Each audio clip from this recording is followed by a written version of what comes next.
ঢাকায় একটা ডাব কিনতে গেলে ১৫০ টাকা তো গুনতেই হয়।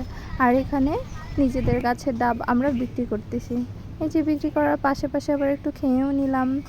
এই গ্রীষ্মের সময় বাড়িতে আসলে আম, কাঁঠাল এগুলো তো থাকেই।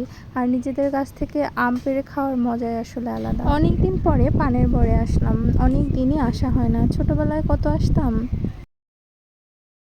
ইগনোর করবেন আমার গামছা লুক। আগে আমার দাদু এই পানের ব্যবসাই করতো। এখন কাকারা চাকরি বাকরি করে, তাই পানের বরের সংখ্যাও কমে গেছে। এই যে বরের ভিতরে কি কি লাগিয়েছে দেখেন, মরিচ গাছ, আবার মরিচও হয়েছে, এখানে বেগুন গাছ, ওই যে একটা বেগুন দেখা যাচ্ছে। আগে কাঁচা হলদি গাছও লাগানো হতো। আমি এখান থেকে কাঁচা হলদি কুচি কুচি নিয়ে যেতাম।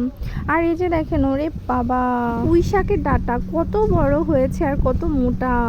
পানের পরে এ ধরনের লতানো সবজিগুলো অনেক ভালো হয়। তবে এখন আর কেউ সেভাবে সময় দিতে পারে না, তাই জন্য পানের বরে ওইভাবে কিছু লাগানোই হয় না। আর এই যে কচুরলতি, এগুলো কত টাকা দিয়ে আমরা কিনে খাই, তাই না? স্নান সেরে এবার চলে এলাম খেতে। দেখি কি রান্না বান্না হচ্ছে। ভাত রান্না হয়েছে, এটা পোমা মাছ, আর তারপরে হলো এটা শুক্তো, আর এটা হলো ডাল।